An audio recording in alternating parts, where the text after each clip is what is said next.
따뜻한 봄 기운에 야외 활동하시는 분들 많으시죠? 그러나 외출할 생각은 엄두도 못 내고 고통받고 있는 분들이 계시는데요. 외출하기 무서워요. 하루 화장실 여러 번 가요. 소변 때문에 밤에 잠을 못 자요. 살면서 한 번은 경험한다는 요실금. 특히 요즘같이 온도차가 심한 환절기에는 증상이 더욱 심해지는데요. 방치할 경우 큰 병이 될 수 있어 특별한 주의가 필요합니다. 오늘 경희대의대 비뇨기과 이영래 교수, 이화여대의대 비뇨기과 윤하나 교수와 함께 요실금에 대해 자세히 알아봅니다.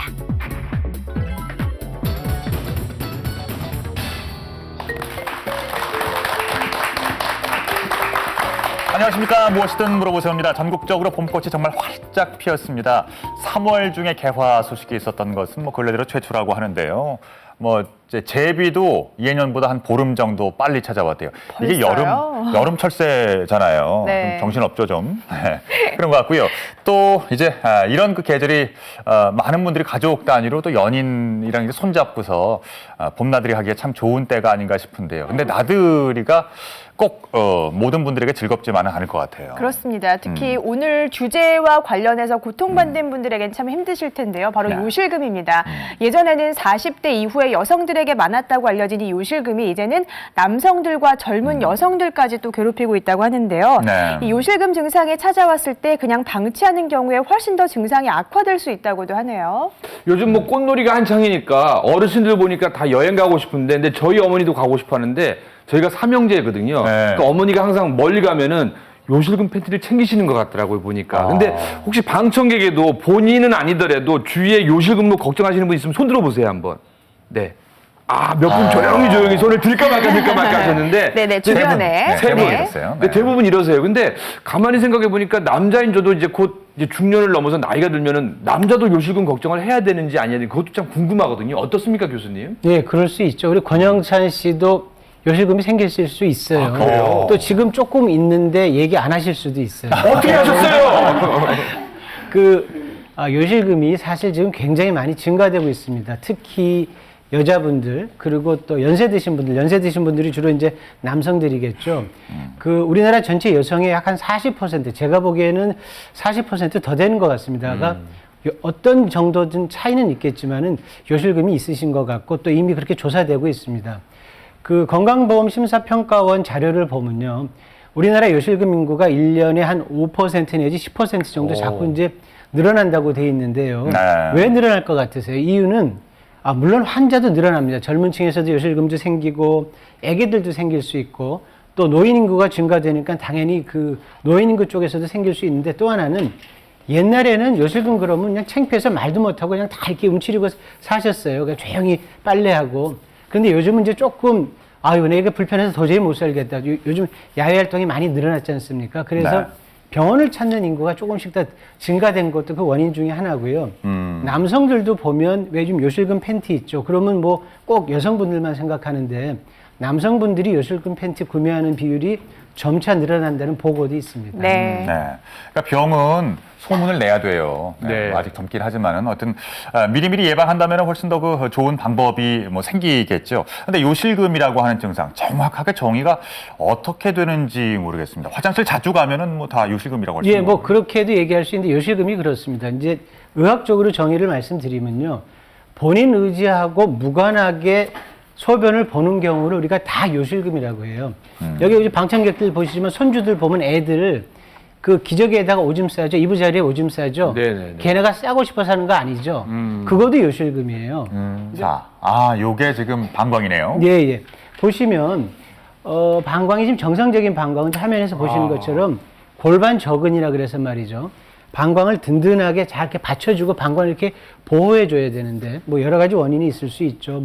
노화라든지 또 출산 이런 거에 의해서 이게 골반 저근이 약해집니다. 그러면 방광에 이렇게 받쳐주는 힘이 약해지기 때문에 조금만 방광이 짜도 소변이 우리가 속옷을 적실 수 있죠. 그리고 또 자꾸 소변이 마려운 증상 이런 것들을 이제 통괄해서 우리가 요실금이라고 얘기할 수 있습니다. 그러니까 저희 아내도 올해 이제 4월 말쯤에 애를 놓는데 화장실에 하루에 한 열 몇 번을 가는 것 같아요. 그런데 주위에 어른들 보면은 이게 창피하시다고 얘기를 안 하고 그냥 몰래 지나가시는데 근데 그러다 보면 이것도 병이 되는 것 같은데 윤 교수님 어떻습니까? 그렇죠. 그러니까 우리가 요실금을 이제 자꾸 이제 창피하니까 감추는데 호미로 막을 것을 가래로 막는다고 네. 간단하게 치료할 수 있는 게 너무 오래되면 보통 이제 막 10년, 20년씩 참다가 오시는 분들이 계세요. 치료도 더 힘들어지고 치료의 결과도 좋지 않은 그런 경우들이 있기 때문에 병은 소문을 내야 빨리 낫죠. 그렇죠. 네. 네. 창피는 하기는 하지만서도 소문을 내면 빨리 고친다. 그런데요, 방치하면 큰일 나는 이유를 제가 정리해봤습니다. 함께 한번 보겠습니다. 첫 번째, 짜잔, 사회생활의 저. 네. 네. 그 앞에서도 잠깐 말씀을 해주셨지만 소변이 새기 때문에 활동이 굉장히 많이 제약을 받습니다. 그러니까 요실금은 죽는 병은 아니죠. 그러니까 굉장히 위험한 생명에 지장을 주는 병은 아니지만 내가 생활을 하는데 굉장히 많은 불편함이 따르게 돼요. 그리고 아무래도 이제 굉장히 개인적인 사적인 부분이 이제 같이 있다 보니까 뭐 냄새도 나게 되고 또 그것 때문에 자꾸 염증이 생기게 되고 그러니까 이제 점점 더 요실금이 생기지 않는 방향으로 막다 보면은 밖에 나가는 것도 꺼려지게 되고요. 정말 여행도 힘들어지고 그리고 냄새가 나니까 대인관계를 하는 것도 막 자꾸 위축이 되고 그래서 심한 경우에는 요실금이 심한 분들은 이제 뭐 대인기피증도 생길 수도 있고 또 우울증도 그렇지 않은 요실금이 없는 사람보다 더 많이 생긴다는 그런 보고가 있습니다. 네. 아, 근데 저도 우울증, 왜냐면은 고민이 할 수밖에 없는 게 저도 초등학교 2학년 때까지 이불에 지도를 그려서 그 느낌을 알 것 같아요. 어르신들이 오죽 하나 더 하겠어요. 자, 근데 네. 두 번째 이유는 뭔지 한번 보겠습니다. 두 번째, 짜잔, 방치하면 신장까지 위험. 오. 그럼 신장까지 위험해지는 거예요? 그렇죠. 이제 요실금이 보통은 그냥 단순히 소변만 샌다고 생각을 하시지만 요실금이 이제 자꾸 생기게 되면 방광염도 굉장히 잘 생기고 요실금이 있는 분들이 방광이 탈출, 그러니까 방광이 밑으로 처진 경우들이 많아요. 네. 그렇게 되면은 이제 방광 처지는 게 점점점 밑으로 많이 내려가게 되면 신장에서 내려가는 소변의 배출에 또 장애를 받기 때문에 콩팥이 부어서 그러니까 일종의 만성 신부전증에 빠지게 되는 경우들이 있습니다. 그렇기 네. 때문에 꼭 치료를 해야 되죠. 자, 그럼 세 번째 이유를 알아보겠습니다. 세 번째, 짜잔, 부부관계적. 아, 이거 느낌 아니까 이거 뭔지 알겠다. 뭔지 알겠어. 그죠? 예, 그렇죠. 이게 그냥 생각하시면 아실 수 있을 것 같아요. 그러니까 소변이 항상 묻어 있다 보니까 일단 피부도 굉장히 이제 짓무르게 되고 냄새도 나게 되고 심한 분들은 잠자리 하실 때 자기도 모르게 소변이 새기도 해요. 아. 그러니까 자꾸 피하게 되고 그런 문제가 생기죠. 네, 그럼 마지막 네 번째를 알아보겠습니다. 짜잔, 암 등 다른 질환의 전조. 이게 되게 중요한 것 같은데요. 예, 그렇죠. 우리가 뭐 요실금 얘기 나오다 갑자기 암 얘기 나오니까 깜짝 놀라시죠. 네네네.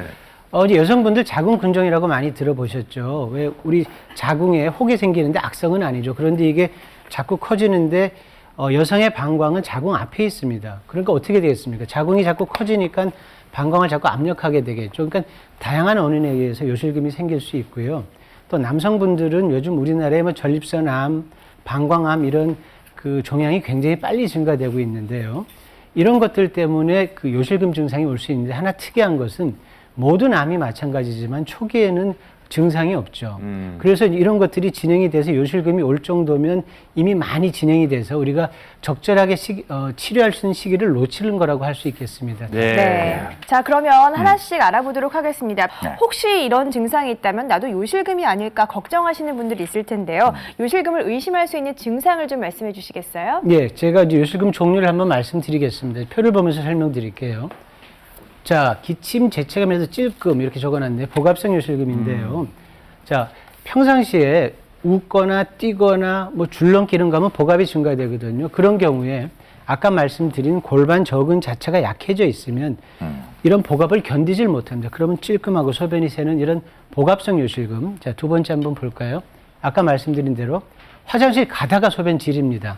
절박성 요실금이죠. 이런 것들은 이제 우리가 여러 가지 다른 원인이 있을 수도 있고 노화에서 오는 과민성 방광 때문에도 이런 증상이 생길 수 있습니다. 세 번째, 소변 보고 바지 입으려는 순간 소량으로 쪼르르. 여성들 같은 경우는 방광 안에 소변이 좀 남아있어서 그런 경우가 있고요. 남성분들은 정상인 경우에도 이렇게 소변 보고 나서 속옷을 적시는 경우가 있는데 제가 간략하게 그거 예방법을 오늘 하나 말씀을 드릴게요. 자, 이게 남성 모형인데요. 보시면 소변은 이렇게 방광에서 만들어져서 요도를 통해서 이렇게 흘러나오는데 소변을 마지막으로 다 보고 나면 여기 요도에 소변이 이렇게 맺혀지게 됩니다. 그럼 네. 우리 저기 권영찬 씨 아실 때 남자들 소변 보고 나서 이제 열심히 뒷갈무리 하죠. 네네. 그리고 옷을 쭉 입었는데 움직이면 쭈르륵 하고 샌단 말이죠. 가끔. 그게 뭐냐면은 요 뒤에 있는 요 그 후부 요도에 있는 소변이 남아 있어서 그렇습니다. 자, 이런 경우 남성분들 잘 보시고 집에 보시는 주부님들 오늘 남편분들 돌아오시면 가르쳐 드리세요. 여기 고환이 있고요. 항문이 있죠. 여기를 강하게 앞으로 좀 짜주게 되면 여기 있는 소변이 앞으로 쭉 빠지게 돼갖고 소변 보고 나서 이렇게 속옷을 적시는 경우가 약 한 70% 정도는 좋아집니다. 오늘 한번 해보시고요. 자, 그 다음 거 볼까요? 찬물에 손 담글 때 물 흐르는 소리에도 쪼르륵. 이거 이제 아주 굉장히 그 심리적인 거고요. 이런 것들이 이제 절박 요실금하고 나타나는 과민성 방광이죠. 네. 자, 그 다음 요거 이제 같이 온 거죠. 혼합성 또는 복합성이라고 하는데 아까 말씀드린 대로 갑자기 소변이 마려우는 절박성 요실금 플러스 웃거나 뛰거나 기침할 때 소변이 흘러 넘치는 복합성 요실금 이런 것들이 이제 동시에 나타나는 경우고요. 마지막으로 전립선 수술에 오는 그 남성 요실금이라고 표현했는데 제가 모두의 우리나라의 그 전립선암이 굉장히 빠른 속도로 증가된다고 말씀드려서 전립선암 수술이 많습니다. 그런데 해부학적인 구조가 전립선 바로 앞에 관략근이 있습니다. 그러니까 대문이죠, 대문. 이 대문이 손상받게 되면 아무래도 대문이 열려 있으면 소변이 줄줄줄줄 셀 거고 대문이 약해져 있으면 조그만 압력이 세져도 자꾸 문이 열리기 때문에 이런 경우 남성 요실금, 이렇게 요실금의 증상은 굉장히 다양합니다. 네. 듣고 보니까 우리 시청자분들 집에서 보다가 저 혹시 뇌 증상 아닌가라고 고민하실 분이 있는데 윤 교수님 혹시 집에서 간단하게 좀 알 수 있는 방법 없을까요? 예, 그 간단한 진단 설문지가 있는데 그걸 도표로 보시면서 제가 설명을 해드릴게요. 자, 기침, 재채기, 뜀뛰기 또 무거운 것을 들 때 소변이 새어나는 경우가 있는가? 네, 그래서 다음은요. 답이 만약에 아니라면 갑자기 소변이 급하게 마려워서 화장실 갈 때 새는 경우가 있는가? 그래서 여기에서 만약에 얘라면 이것은 절박성 요실금이라고 할 수가 있죠. 그런데 다시 또 기침, 재채기, 뜀뛰기 할 때 무거운 거 들 때 이럴 때 소변이 새 나오면 만약에 그런 증상이 생기면 갑자기 소변 급하게 마려워서 가는 중에 새느냐 안 새느냐에 따라서 이제 또 절박성이 될 수도 있고 아닐 수도 있는데 안 새는 경우엔 복합성 요실금이라고 할 수가 있죠. 네. 그런데 이게 두 가지가 같이 섞여 있는 경우가 있어요. 기침하거나 뛰거나 재채기 할 때도 새고 급하면서 새버리기도 하고 이럴 때에는 두 개가 섞여 있는 혼합성 요실금이라고 하니까 이 증상이 어디에 해당이 되는지만 보셔도 쉽게 알 수가 있을 것 같아요. 네. 그럼 좀 더 구체적인 이제 수효를 따져볼까요? 우리가 하루에 몇 번 정도 소변을 보게 되면 그때부터 뭐 이건 요실금이다 아니다 이렇게 구별할 수 있을까요? 정상적으로는 우리가 하루에 한 5번에서 6번 정도 소변을 봐요. 그러니까 6번. 소변을 한 번에 볼 때 한 200, 300cc 정도를 보는데 3시간에서 4시간에 한 번씩 하루에 5, 6번 정도를 보고 잠자기 전에 소변을 보시면 주무시는 동안은 보통 한 번도 안 보는 게 정상인데 이게 이제 지나칠 때 하루에 8번 이상 소변을 보시면 우리가 이것을 많이 본다 해서 빈뇨라고 하고 밤에 자는 동안에 한 번 이상 일어나서 소변을 보시게 되면 마려워서 일어나서 보시는 경우에 이것을 야간 빈뇨라고 해요. 네, 이런 요실금 증상 때문에 오랫동안 고민하다가 병원을 찾으신 분이 있다고 합니다. 저희가 화면을 통해서 만나봤습니다. 건강해 보이지만 남들에게 말 못할 고민이 있다는 김종순 씨. 1시간마다 마르자면 소변을 누웠어요. 근데 나 조금씩 누웠어요. 시장 봐가지고 거기서 누우고 또 집에 와가고 오다가 또 화장실 있으면 거기다가 또 누우고 집에 올라와요. 아주 힘들어요. 그 현가 싫어서. 김종순 씨의 정확한 진단을 위해 소변 보는 속도와 소변의 양을 측정해 봤는데요. 그렇다면 김종순 씨의 상태는 어떨까요? 환자 검사에서 특별한 요로 감염이라든지 혹은 신경학적 증상이 발견되지는 않았고요. 특별하게 배뇨 기능 자체에는 문제가 없는 것으로 판단이 됐습니다. 이런 경우에는 과민성 방광에 의한 급박성 요실금이 있다라고 판단됩니다. 방광 근육이 불안정해 생기는 절박성 요실금은 중년 여성에게 흔히 나타난다고 합니다. 요실금, 남자도 예외는 아닌데요. 하루에 한 7번을 낮에만 누운 것 같고 밤에 한 3-4번씩 가기 때문에 너무 많이 밀어서 병원을 찾았습니다.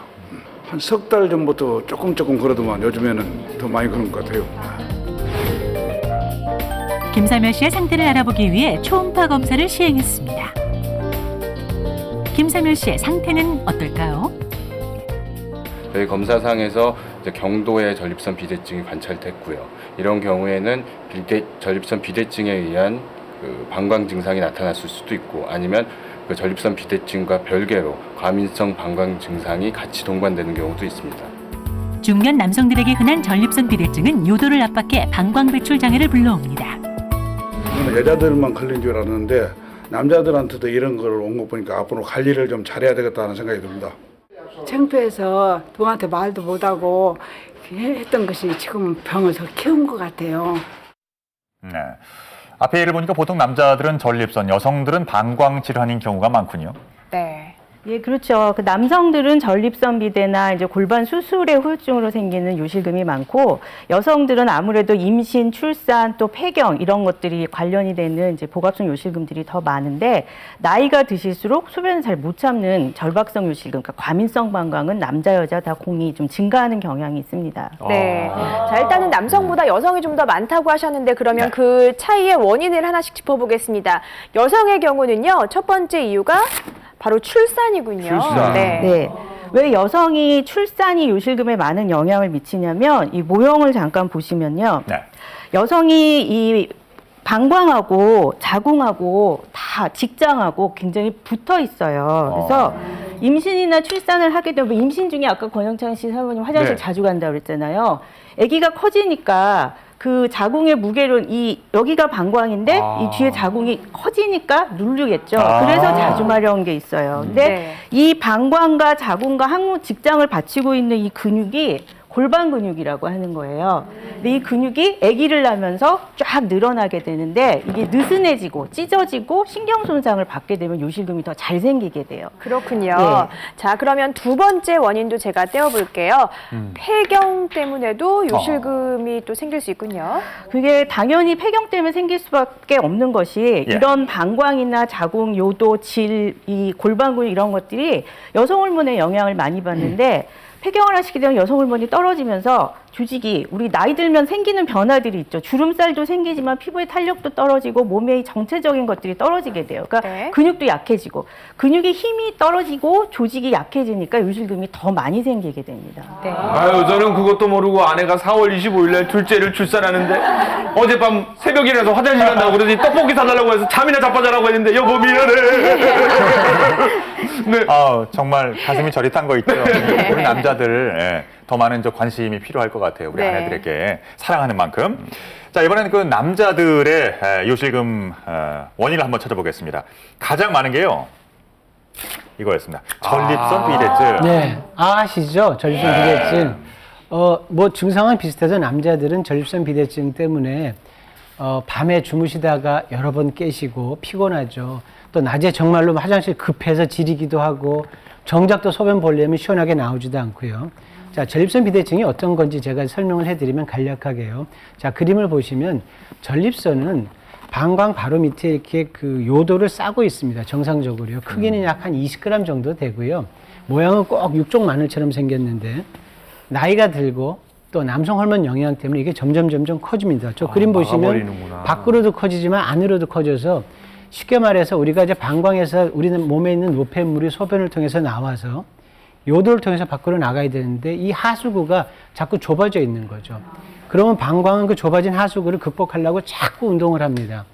우리의 헬스클럽 가서 이렇게 운동하면 근육이 자꾸 늘어나죠. 네. 근데 방광은 근육이 늘어나면 좋은 게 아닙니다. 방광은 그 말랑말랑하게 아주 탄성을 유지하면서 있어야 소변도 잘 모으고 소변을 잘 보게 하는데 이렇게 근육으로 딱딱해진 방광은 소변도 제대로 못 볼 뿐더러 또 소변을 제대로 가두지도 못합니다. 이런 것 때문에 요실금의 가장 큰 남성의 원인이 전립선 비대증이죠. 네. 자, 2위 알아보겠습니다. 남자와 여자 이렇게 다릅니다. 2위 남자들의 요실금 원인은요. 요도 손상이에요. 예. 물론 이제 요도 손상이라고 되어 있는데 요도뿐만 아니라 관략근, 아까 제가 관략근이 대문이라고 말씀드렸죠. 남성 수술, 아까 말씀드린 전립선 암 수술이나 다양한 여러 가지 원인에 의해서 이 대문이 고장이 나 있습니다. 그래서 대문이 완전히 고장이 나 있으면 소변이 조금씩 줄줄줄 새게 되겠고 약하게 고장이 나 있으면 아까 말씀드린 복압성 요실금, 남성들도 마찬가지입니다. 배에 힘줘서 무거운 거 들면 찔끔찔끔 소변 나오는 그런 증상들이 나타날 수 있습니다. 네. 자, 세 번째는 남녀 공동의 이유입니다. 열어볼게요. 비만. 네. 비만도 원인이군요. 우리나라가 비만에 굉장히 관심이 많죠. 모두가 네. 항상 다이어트를 하고 싶어 하는데 왜 비만이 요실금의 원인이 되냐면 직접적으로 요실금을 만들게 하지는 않아요. 근데 이 골반 이쪽 방광하고 자궁이 있는 위쪽을 보시면 뭐가 있을까요? 장이 있죠. 그러니까 남자건 여자건 방광 이쪽에는 장이 있는데 비만이신 분들 특히 복부 비만이 있으면 안에 지방이 많이 쌓이면서 압박을 더 많이 받게 되니까 방광이 더 많이 압박을 받게 돼서 요실금이 더 잘 생기게 되고 안 생기는 경우에도 나중에 추후에 더 잘 생길 가능성이 더 높아집니다. 예. 예, 남녀 공이 적당한 체중을 유지해야 되겠네요. 그렇죠. 어떻게 보면은 뭐 이런 요실금 증상을 감기에 비유하는 분들도 계십니다. 그만큼 흔하다는 얘기인데요. 자, 이번에는 우리 스튜디오에 이 요실금 증상으로 고민이신 분 한 분을 모셔봤거든요. 말씀 들어보겠습니다. 안녕하십니까? 저는 7년 전 셋째를 출산하고 줄넘기는 아예 못하고요. 화장실 가기 전에 정말 너무 급할 때는 진짜 실수를 할 정도로 참을 수가 없거든요. 근데 이거를 수술을 하는 방법이 있는지 아니면 다른 치료 방법이 있는지 정말 궁금하거든요. 네, 좀 아직 나이가 젊으시기 때문에 좀 걱정이 많으셨을 것 같아요. 윤 교수님. 예, 이제 말씀하신 게 셋째 아이를 낳고 나서부터 요실금이 생기셨고 아이가 벌써 8살에도 꽤 오랫동안 지금 증상을 갖고 계시는 건데 보통 우리가 아기를 낳고 난 다음에 생기는 요실금은 복압성 요실금이 많아요. 그러니까 기침하거나 뛰거나 재채기 할 때도 힘들지만 살 좀 빼려고 운동하려고 그러면 소변이 새기 때문에 운동을 못 해요. 줄넘기를 하는데 소변이 줄줄 새니까 어떻게 운동을 할 수가 없는 거죠. 그렇기 때문에 사실 이 요실금이 너무 오랫동안 계속 지속이 되면 소변이 새는 걸 생각을 해보시면 방광 입구에 소변이 자꾸 고이게 되기 때문에 방광이 자극을 받아서 지금 말씀하신 것처럼 소변을 잘 참지도 못하고 참으면은 또 새버리는 그래서 그 복합성 요실금이라고 과민성 방광에 의한 절박성 요실금과 애당초 있었던 복합성 요실금이 같이 생기게 된 그런 경우라고 하실 수가 있어요. 네. 이런 사례자분은 어떤 관리와 치료가 필요할까요? 사실 지금 현재 요실금이 뚜렷하게 있고 본인이 굉장히 불편하게 느끼시기 때문에 즉각적인 치료가 필요하시고 기간도 꽤 오래되셨고 특히나 이렇게 소변을 그냥 기침하거나 힘줄 때 운동할 때만 새는 게 아니라 마렵다 하면 잘 참지 못하고 어딜 가지 못하는 그런 증상까지 같이 있다면 어떤 부분이 지금 가장 큰 원인을 차지하고 있는지를 꼭 검사를 하셔서 일반적으로는 기침하거나 뛰거나 재채기할 때 생기는 복압성 요실금은 수술하시면 굉장히 좋아지시고 만약에 방광이 불안정한 게 이 복압성 요실금 때문에 더 심해졌다면 그게 없어지면서 좋아지는 경우들이 많아요. 또 때에 따라서는 약물 치료를 같이 하실 수도 있습니다. 알겠습니다. 예. 치료 잘 받으시고요. 예, 고맙습니다. 네. 근데 듣고 보니까 젊은 분은 젊은 분들의 고민이 많고요. 어르신들은 사실은 이게 또 자존심이라고 생각하시는 분도 많아서 혹시 이거를 남자의 경우에는 이 요실금이나 뭐 아까 이렇게 소변이 나오는 것 때문에 걱정이 돼서 팬티를 아내 모르게 자기가 빨거나 며느리한테 하면 또 민망해서 자기가 알아서 해결하는 경우가 있다는 얘기를 들었거든요. 교수님 어떻습니까? 그렇죠. 사실은 남성분들이 더 취약하죠. 왜 우리 나이 들어서 여성 남성 갱년기가 되면 여성분들은 더 씩씩해지고 튼튼해지는데 남자들은 더 약해지죠. 그러니까 더 말 못하고 혼자서 고민하고 하는 경우들이 상당히 많습니다. 네.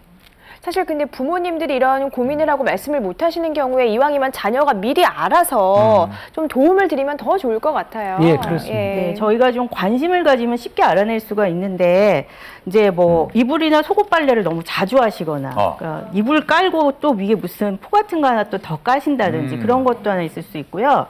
또 왜 김병에 효자 없다고 하는데 사실 이런 부모님들이 몸이 안 좋으실 때 나중에 제일 힘든 문제가 소변 수발하는 거거든요. 냄새가 많이 나기 때문에 그래서 속옷도 자꾸 이제 갈아입으신다든지 연세가 패드 쓰실 연세가 아닌데 자꾸 패드를 사세요. 소변이 새기 때문에. 그리고 또 뭐 여행 가자고 하면 가족 여행 가자고 하면 나는 됐다 막 그러시는데 사실은 여행 가고 싶죠. 근데 소변 때문에 같이 자면 소변 내가 화장실 자꾸 밤에 자다 일어나서 갈 거고 또 자다 냄새가 날 거고 또 대중탕이나 같이 목욕하는 것도 힘들어 하시는 분들도 계세요. 그러니까 그런 것들을 조금만 신경 쓰면 빨리 알아내실 수 있을 거예요. 네. 정말 우리 주변에 특히 우리 어르신들일수록 이런 고민들이 참 많으신 모양입니다. 그래서 모든 병은 뭐 이제 조기 진단이 중요하다고 하잖아요. 병원에 빨리 가서 조기에 치료를 받게 되면 어떤 것이 더 좋을까요? 그 장점을 알아봤습니다. 요실금을 예방하기 위해 노력하고 있다는 김영임 씨를 만났는데요. 한 2년 전부터 이런 증상이 좀 나타난 것 같아요. 평상시에는 괜찮은데 막 기침이 좀 심했을 경우에는 좀 이렇게 증상이 나타나더라고요. 생활 습관 때문에 그 요실금 증상이 나타나지 않나 싶어가지고 평상시에 좀 이렇게 집에서 운동 좀 하고요. 또 야채 위주로 좀 먹으려고 노력해요. 요실금을 극복하기 위해 식이섬유가 많은 채소를 위주로 식단도 바꾸고 매일 30분씩 골반 근육을 강화시켜주는 요가를 하고 있다고 하는데요. 이렇게 바꾼 생활 습관이 요실금 예방에 도움이 될까요? 김영임 씨의 상태를 알아보기 위해 병원을 찾았습니다. 배뇨 이상 여부를 확인하기 위해 요류 역학 검사를 진행했는데요. 김영임 씨의 현재 상태는 어떨까요? 김영임 씨는 지난번에 내원했을 때는 경도의 요실금 증상이 있었습니다. 그러나 환자분은 특별한 수술이나 어떤 처치 없이 골반 강화 운동을 꾸준히 하셨고요. 지금 내원했을 때는 특별하게 요실금 증상은 없는 것으로 말씀하시고 있습니다. 식이섬유가 많이 들어있는 음식은 변비를 예방할 수 있습니다. 변비 예방이 그 요실금을 완화시킬 수 있는 또 하나의 인자가 될 수가 있습니다. 또한 요가와 같이 그 골반 아래 근육이라든지 이런 근육들의 근력이 강해지면은 그 지지해주는 구조물들이 튼튼해지기 때문에 요실금 예방뿐만 아니라 치료에도 도움이 될 수 있겠습니다. 결과를 듣고 나니 어떤 생각이 드세요? 숨겨서 병을 더 키우지 마시고요. 본인이 얼마든지 노력하면 이겨낼 수 있다고 생각해요. 네, 사례자분이 조기에 적극적으로 또 발견하셔서 치료를 받으셨기 때문에 저렇게 네. 좋은 결과가 나타나지 않았나 싶은데요. 그런데 이 생활 습관을 바꾸는 것만으로도 이렇게 정말 가능한가요? 예, 그렇습니다. 아까 말씀드린 대로 적극적인 치료를 통해서 병이 더 커지는 것을 막을 수 있고요. 사실 생활 습관을 통해서 우리가 이제 여러 가지를 좀 예방할 수 있습니다. 제가 도표를 보고 설명을 드리면요. 절박성 요실금이 있는 분들한테 절박성 요실금이 뭐냐면은 소변이 조금만 차도 자꾸 소변을 마렵게 하는 그런 증상이 절박성 요실금이에요. 그러니까 방광이 조금만 차도 자꾸 자극이 되는 건데 이런 분들은 특히 이런 분들이 또 일부러 또 물 안 드시는 분들이 있는데 그러면 안 됩니다. 적절하게 수분 섭취는 유지하지만 소변이 한번 마려울 때 한번 참았다가 가는 습관. 이게 굉장히 그 정신적인 거하고도 연관돼 있거든요. 그런 식으로 자기 방광을 조금씩 이렇게 그 트레이닝하는 습관이 중요하고요. 자, 두 번째 보면 아까 말씀드린 복압성 요실금 같은 경우에는 제가 그 골반 저근이 약해져서 그렇다고 말씀을 드렸잖아요. 방광을 꽉 잡아주고 받쳐줘야 될 골반 저근이 약해져 있기 때문에 여러 가지. 또 이거는 거꾸로입니다. 운동을 해서 골반 저근은 근육을 자꾸 키워야만이 도움이 되거든요. 그래서 여러 가지 이제 그 시연이 있겠지만은 그런 골반 저근을 강화시키는 운동을 통해서 골반근을 튼튼하게 해서 방광을 단단하게 받쳐주는 것. 네. 또 하나 이제 보시면 그 혼합성 요실금 아까 말씀드린 대로 이런 경우에는 절박성 요실금 또 복압성 요실금이 다 같이 생긴 경우인데요. 이런 경우에는 아까 말씀드린 방광 훈련법뿐만 아니라 골반 저근 훈련을 통해서도 어느 정도 생활 습관을 통해서도 요실금을 극복할 수 있습니다. 네. 근데 아까 화면을 보니까요. 사례자는 이제 식생활도 바꾸신 것 같아요. 근데 채소를 많이 드시는데 여기에 좋은 음식, 나쁜 음식도 실제로 있는 건가요? 어떤 건가요? 있다고 볼 수 있죠. 그러니까 요실금은 기본적으로 자극이 많이 되는 음식은 안 좋거든요. 그러니까 예를 들면 뭐 술, 커피, 또 담배, 또 뭐 매운 음식, 짠 음식, 그리고 굉장히 신맛이 강한 과일 이런 것들은 굉장히 방광에 자극을 많이 주는데 특히 이제 절박성 요실금이 있는 분들은 본인이 아세요. 과일 주스나 물 같은 거 찬물 마시면 바로 소변이 마려워지는 걸 느끼기 때문에 좀 조절을 하시는 경향이 있고 또 우리나라가 굉장히 맵고 짠 음식들을 많이 드시잖아요. 이런 것들도 그 대사물질들이 소화가 되면서 방광을 자극하는 그런 성분들이 좀 많이 배출이 될 수가 있기 때문에 그런 것들을 좀 피하시는 게 좋습니다. 그리고 한 가지 꼭 기억을 하셔야 될 게 커피가 이뇨작용도 있고 커피 자체가 굉장히 방광을 자극하는 그런 증상이 있으세요. 그러니까 물을 많이 마시면 좋다고 무조건 커피나 차로 그냥 하루 종일 수분을 섭취하려고 하면 오히려 방광을 더 나쁘게 하는 그런 결과를 만들 수가 있습니다. 그렇군요. 예. 그런가 하면 저 아까 그 이제 사례자분은 요가를 주로 하시더라고요. 아까도 잠깐 좀 언급이 됐습니다만은 이런 그 요실금을 치료하고 또 예방하는 데 특효가 있는 운동법 있다면서요. 네. 그러니까 일종의 이제 요가를 변형시킨 운동이라고 할 수가 있는데 느슨해진 골반 근육을 강화시키기 위해서 말하자면 우리 처진 뱃살을 운동하려면 어떻게 해야 돼요? 복근 운동을 해야 되죠. 근데 골반 근육은 특별하게 한 방법으로만 운동을 할 수가 있기 때문에 우리가 일반적으로 하는 뭐 걷기나 아령 운동이나 이런 걸로 할 수가 없습니다. 그것을 강화시키는 운동을 하는 거고 그 골반 근육 운동을 하게 되면 이렇게 얇았던 약해진 근육이 두꺼워지고 탄탄하는 처진 뱃살이 탄력이 생겨서 식스팩이 되는 그런 효과를 보듯이 그런 변화가 생길 수 있는 거죠. 네. 하지만 일반적인 근육 운동과는 조금 다르다고 하시더라고요. 네. 요실금을 개선하거나 예방할 수 있는 골반 근육 강화 운동을 박인영 트레이너와 함께 배워보겠습니다. 권영찬 씨와 네. 또 우리 사례자 조기 앞으로. 우리 네. 방청석에서도 한번 나와주실까요? 예. 네. 네, 다들 지금 얼굴이 심각해져 있으신데요. 네, 한번 좀 웃고 시작을 할까요? 네, 이 운동을 통해서 이제 요실금을 개선하고 또 예방을 하실 수 있습니다. 그래서 네. 우리 다 같이 한번 희망을 갖고 시작해 보도록 하겠습니다. 자, 먼저 기억하셔야 될 게 하나 있으세요. 먼저 한번 제자리에 쓰셔서도 괜찮고 앉으셔서 자, 항문을 조여볼까요, 한번? 조여보세요. 자, 아무도 모르게 네. 힘을 주고 있습니다. 근데 다 티가 나요. 입 꽉 무신 분들, 네, 지금 항문 조이고 있다는 거. 네. 자, 이 느낌 다시 네. 푸시고요. 네, 이 느낌을 항상 기억하고 계셔야 돼요. 운동하는 내내. 자, 먼저 운동을 한번 해보도록 하겠습니다. 자, 양 발을 넓게 한번 벌려볼게요. 네. 박인영 트레이너 한 발짝만 뒤로 와주시겠어요? 네, 알겠습니다. 자, 양발을 넓게 벌리시고요. 그리고 양손은 저 허리를 잡으신 상태에서 자, 한번 무릎을 구부려서 앉아볼까요? 허리를 펴시고요. 그렇죠. 자세 좋으시네요. 이 상태에서 자, 다리를 모으시는 거예요. 오른발이 왼쪽으로 가면서 다리를 모으시면서 항문을 조여주십니다.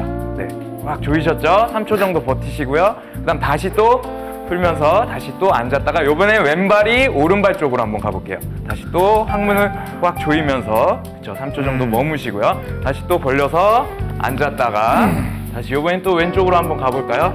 항문 꽉 조이시고요. 권영찬 씨 너무 입에 힘을 주셨어요. 네, 항문을 조이시는 겁니다. 입을 조이시는 게 아니고요. 네, 그리고 다시 또 다리 벌려서 앉으셨다가 반대편 한 번 더. 몇 번이나 해요? 꽉 조이시고요. 자, 요렇게 15번에서 20번 정도를 하시고요. 네, 그리고 잠깐 쉬었다가 한 번 더 해서 3세트를 하시면 좋을 것 같습니다. 신호가 오네요. 네, 신호가 오시네요. 자, 다음 동작을 한번 해보도록 하겠습니다. 이번에는 바닥에 누워서 등을 대고서 한번 해보도록 하겠습니다. 자, 등을 대신 상태에서 양손은 바닥을 짚어주시고요. 양발은 머리 위로 쭉 들어주십니다. 이 상태에서 그대로 V자로 다리를 벌려볼까요? 그렇죠.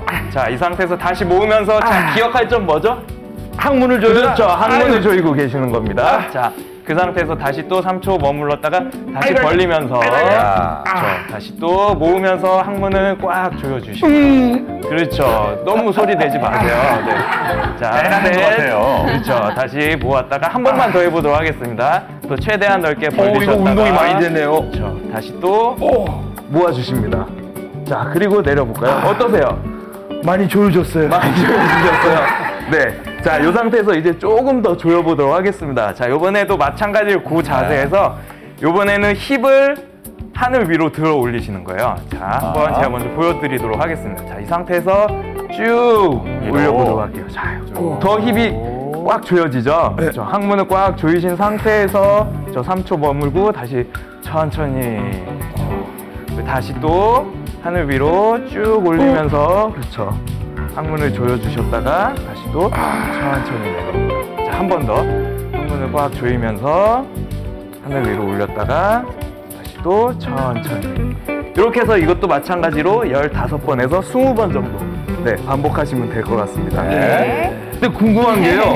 이게 여성분들한테만 좋은 건지 아니면 남성한테도 도움이 되는 건지 그것도 궁금하거든요. 남성한테도 도움이 되는 게 이 자세를 통해서 이제 전립선 질환을 예방하는 데도 도움이 될 수 있습니다. 그러면 혹시 그 요실금 말고 다른 거에도 도움이 되는 운동인가요? 이 자세를 통해서 이제 허벅지 뒤쪽하고 그리고 이제 힙 엉덩이도 근육이 단련되기 때문에 하체 강화 운동에도 참 도움이 네. 많이 돼요. 어쩐지 힘이 올라가는 것 같더라고요. 네, 선생님 궁금한데 혹시 네. 의자에 앉아 있을 때 아무도 모르게 운동할 수 있는 방법도 네, 한 가지 그럼요. 있나요? 있습니다. 자, 네. 한번 의자에 앉아 보실까요? 네, 마지막으로 하나만 더. 네, 의자에 앉으셔서요. 지금 이제 공을 준비했는데요. 꼭 네. 공이 아니어도 됩니다. 좀 물렁물렁한 어떠한 물체를 가지고서요. 자, 양 무릎 사이 한번 이렇게 끼워 볼까요? 저 뭐 사무이를 보시다가 아무도 티나지 않아요. 내가 요실금 걸렸구나. 이게 티나지 않습니다.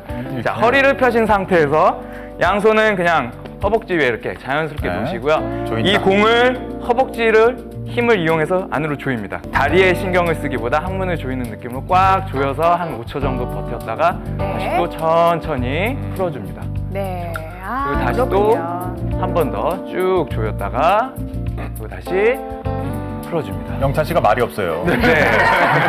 이러면 티 나시는 거예요. 네, 아, 그래요? 네. 네. 아, 이제 5가지 다 배워봤네요. 네. 예, 수고하셨습니다. 네. 오, 몸이 가뿐해지는 것 같은데요? 네. 네. 우리 저 김수현 씨를 담은 트레이너 박인영 씨였습니다. 네. 박수까지 나왔네요. 네. 네, 5가지 운동을 이제 평상시에 많이 이제 연습을 하면 정말 많은 효과를 보신다고 하니까요. 꾸준히 좀 해보시고요. 그렇게 이제 운동도 하고 그리고 또 생활 습관도 많이 바꾸었는데도 불구하고 별 효과가 없는 분들이 또 있잖아요. 이런 분들은 어떻게 그 약물이나 뭐 수술로 넘어가나요? 예, 그렇습니다. 우선 병원에 오셔야죠. 일단 병원에 오셔서요. 대부분이 이제 약물로 치료할 수 있고요. 예. 제가 남성부터 말씀드리면 아까 왜 전립선 비대증이 가장 큰 원인이라고 말씀드렸죠. 근데 전립선 비대증은 커진 전립선이기 때문에 이 커진 전립선만 없애주면 쉽게 말해서 소변 나가는 하수구만 좀 깨끗하게 해주면 소변을 잘 볼 수 있다는 얘기죠. 그래서 뭐 배를 열고 개복하는 게 아니라 요도를 통해서 보시면 이렇게 기계를 넣으면 우리가 전립선까지 쉽게 다다를 수 있겠죠. 이렇게 해서 기계가 이렇게 들어가게 되면요. 자, 그렇게 해서 여기서 이렇게 해서 커진 전립선을 좀 잘라내는 이런 수술. 비교적 요즘은 안전하고 간단합니다. 두 번째, 여성분들 복압성 요실금. 우리 이제 쉽게 말해서 골반 저근이 약해지고 또 약화돼서 생기는 거지 않습니까? 그런 경우에는 아까 그 골반 저근 운동으로 해서 해결이 안 되는 경우에는 간단한 테이프 있습니다. 그래서 질 쪽에 작은 절개창을 내고 쉽게 말해서 방광을 인위적으로 조금 들어 올려주는 거죠.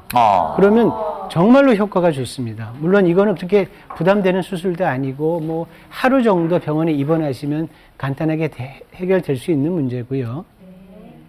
근데 사실은 절박성 요실금질이 훨씬 더 많습니다. 막 소변 지리고 자주 보고 하는 거는 어떤 의미에서는 방광의 기능적인 문제이기 때문에 이런 경우에는 다양한 약제들이 있습니다. 이 약제들은 방광에 좀 뭐라 그럴까 민감도를 떨어뜨려주고 아까 말씀드린 방광을 좀 축 처져 있게 하고 말랑말랑하게 만드는 약제들을 사용할 수 있고요. 앞서서 아까 제가 수술하고 나서 남성 요도 손상돼서 소변이 줄줄 새는 분들은 요즘 뭐 세상이 좋아져서 인공관략근 이런 것들이 있습니다. 그래서 수술해서 관략근의 역할을 해주는 기계를 넣을 수도 있고요. 네. 또 수술에 오는 여러 가지 후유증 때문에 생기는 것들은 남성들도 이렇게 골반 저근 운동이나 다양한 치료 방법을 통해서 해결할 수 있습니다. 가장 중요한 것은 숨기지 마시고 병원에 오시는 거죠. 네, 이렇게 치료를 받으셔야 되겠고요. 혹시 더 요실금으로 고민하는 분들께 좀 추천하고 싶은 게 있으신가요, 윤 교수님? 네, 이걸 한번 보면서 한번 네. 알아볼게요. 요실금 극복에 도움되는 거 여러 가지가 있겠지만 대표적으로 그 3가지를 한번 써봤습니다. 배뇨일지라고, 그러니까 우리 보통 일기 쓰잖아요. 일기 쓰는 것처럼 소변을 내가 하루 동안 얼마를 보고 몇 시에 봤고 그리고 이때 요실금이 있었는지 얼마나 급했는지를 적는 거죠. 그리고 여기다가 내가 얼마만큼의 물을 마셨는지도 적어보면 원인이 내가 많이 마셔서 소변을 자꾸 보는 거냐 아니면은 너무 많이 참아갖고 소변이 새는 거냐 그 전혀 그 반대이냐를 좀 더 구별하기가 쉽습니다. 근데 일지를 쓰는 것만으로 해결된다면 뭐 쓰면서 아까처럼 항문에 힘을 줘야 되는 거지. 그게 참 궁금하거든요. 어떻게 나아지는 건가요? 쓰면서 항문 조이면 좀 도움이 되겠죠, 아무래도. 네. 근데 이제 그 배뇨일지를 쓰는 방법이 그렇게 어렵진 않아요. 그래서 그림을 보면서 한번 그 설명을 해드릴게요. 자, 보시면 이 이제 소변이 하루에 몇 번 보는지 딱 눈에 보이죠? 그러니까 내가 볼 때마다 화장실 갈 때마다 몇 시에 얼마를 봤는지 그 시간하고 양을 적고 이걸 보통 하루만 하면 하루 동안 내가 보는 게 좀 차이가 날 수가 있기 때문에 보통 한 3일을 연달아서 하면 제일 좋습니다. 그러니까 보통은 그 주말 바쁘니까 집에 있을 때 주말 같은 때 하면 좀 더 낫죠. 그리고 여기 보시면 얼마나 급한지 절박률을 1, 2, 3, 4, 5로 해서 뭐 아주 급할 때를 이제 5, 전혀 없다면 1 이런 식으로 표시를 할 수가 있고요.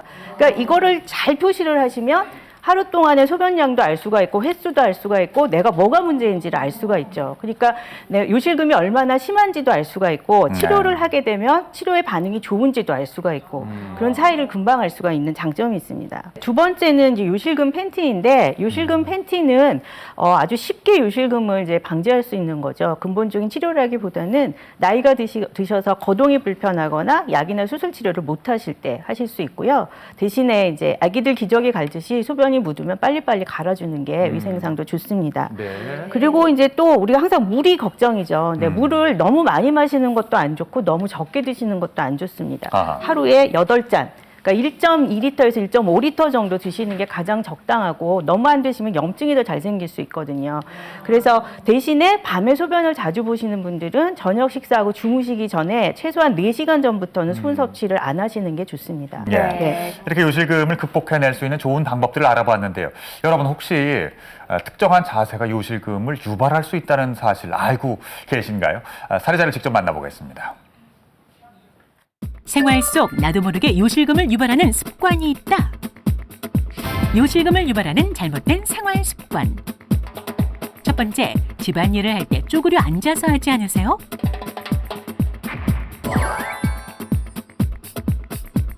오랫동안 쪼그려 앉아 있으면 방광에 무리를 주는데요. 허리를 쭉 펴고 도구를 이용해 집안일을 하면 건강에 도움이 됩니다. 두 번째, 평소 앉아 계실 때 다리를 꼬진 않으시나요? 다리를 꼬는 자세는 방광을 자극해 요실금의 원인이 되기도 하는데요. 앉아있을 땐 등을 기대고 다리를 쭉 펴주는 것이 좋습니다. 세 번째, 귀찮다는 핑계로 화장실 가는 것을 미룰 때가 많으신가요?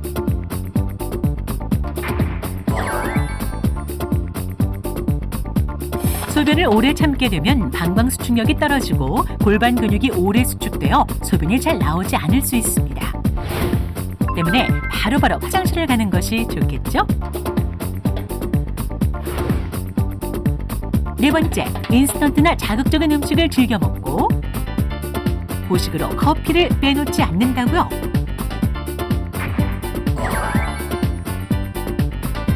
자극적인 음식과 카페인은 이뇨작용을 촉진시켜 방광과 요도를 자극하는데요. 채소를 위주로 건강하게 식사를 하시는 것이 좋습니다. 다섯 번째, 온종일 실내 활동만 하신다고요?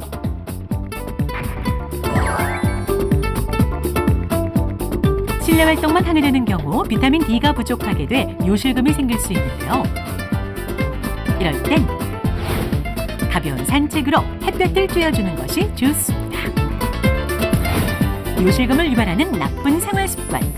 이제부터는 올바른 생활 습관으로 요실금 예방하세요. 이 노래가 생각나네요. 다리 꼬지 마, 다리 꼬지 마.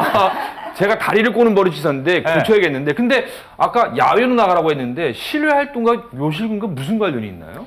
예, 그 이제 관련이 있죠. 사실은 이제 바이타민 D에 관련된 얘기입니다. 근데 우리 사람은요, 식물하고 비슷한 게 하나 있습니다. 바이타민 D는 햇빛을 봐야 피부를 통해서 우리 몸에 들어옵니다. 식물도 광합성 하는 것처럼.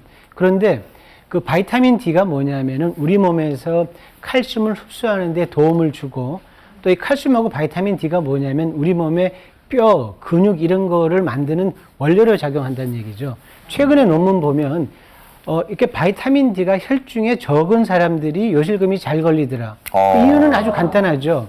아까 말씀드린 대로 이 골반에 있는 뼈, 근육들이 약하게 되면 아무래도 여러 가지 그 위험 인자에 대해서 우리가 견디기가 힘들겠죠. 복합성 요실금도 올 수 있고 절박성 요실금도 올 수 있다는 얘기죠. 그렇기 때문에 이게 참 좀 이율배반적인 얘기인데요. 자, 아까 말씀드린 대로 팬티 입으시고 야외로 나가서 햇빛을 쬐서 바이타민 D를 충분히 흡수하시고 이를 통해서 골반 근육, 뼈를 튼튼하게 하는 게 요실금을 어느 정도 극복할 수 있고 또 요실금을 우리가 그 예방하는 데 큰 도움이 될 수 있죠. 네. 그리고 또 윤 교수님, 우리가 일상생활 속에서 뭐 이제 수술 치료, 약물 치료 뭐 많은 좋은 방법들이 있습니다만은 우리가 일상생활의 변화를 통해서 우리가 취할 수 있는 이점들 어떤 게 있을까요?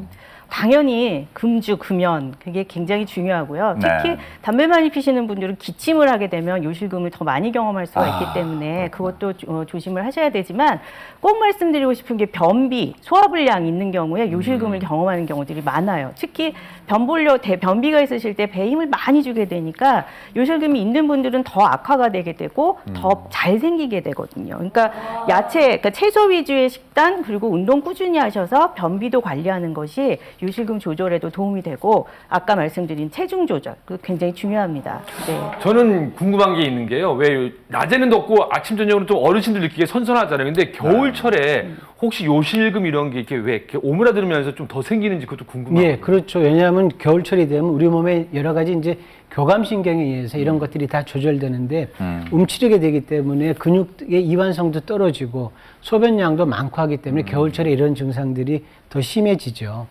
그럴 수 있습니다. 네. 그러면 날씨가 따뜻해지면서 아무래도 증상이 좀 완화되긴 할 텐데 아까 금주, 금연 이외에 또 어떤 것들을 더 하면 좋을까요? 예, 뭐 사실은 우리 윤 교수님이 금주, 금연했는데 술을 사랑하는 저희 같은 남자들은 금주보다는 또 어렵죠. 예, 더 그 나쁜 건 스트레스입니다. 스트레스. 이거 요실금 스트레스 때문에 자꾸 움츠려들고 말이죠. 또 물 안 드시고 하게 되면 이것 때문에 2차적으로 물이 뭐죠? 우리 몸에서 피를 만들어서 콩팥에 들어가서 노폐물을 걸러내고 하게 되는데 그 원재료가 없어지게 되면 자꾸 콩팥 기능도 떨어지고 여러분 투석 그러면 아주 끔찍하죠. 자, 이런 아주 심한 증상까지도 갈 수 있습니다. 그래서 이런 스트레스로부터 본인을 해결하는 방법 그런 것들이 훨씬 더 중요하다고 할 수 있겠습니다. 네. 음주는 뭐 어쩔 수 없으면 적당히 하시고 좀 해야죠. 네, 끊을 필요는 절대 없고 예. 스트레스를 피하라는 말씀이었습니다. 그리고 오늘 이제 요실금의 모든 것에 대해서 다 잘 알아보았습니다. 끝으로 맺은 말씀 좀 들어볼까요? 네, 윤 교수님. 네, 저는 요실금은 관리하는 질병이라고 생각하셨으면 좋겠어요. 우리 나이가 드시면 고혈압, 당뇨 생기면 당연히 약 먹고 관리하는 것처럼 요실금도 관리를 잘 하면 그리고 조기에 치료를 하면 나중에 큰 병으로 가지 않거든요. 네. 그런 것들 꼭 기억을 해주셨으면 좋겠습니다. 네, 이 교수님. 예, 저는 요실금은 병이다. 여러분 감기 들고 기침 와서 병원 가는 거 창피하거나 이상하지 않으시죠? 네. 요실금도 병입니다. 병원 가셔서 사실 적절하게 치료 받으시면 훨씬 더 밝고 요즘 날씨도 좋은데 야외 활동도 열심히 하시고 훨씬 더 풍요로운 인생을 누리실 수 있습니다. 자기 병을 조금 더 자랑하시고 당당히 맞서십시오. 네, 오늘을 이후로 요실금으로 고민하시는 분들이 많이 이제 사라졌으면 좋겠습니다. 네. 저희가 오늘 준비한 방송은 여기까지입니다. 다음 이 시간에 인사드릴게요. 고맙습니다.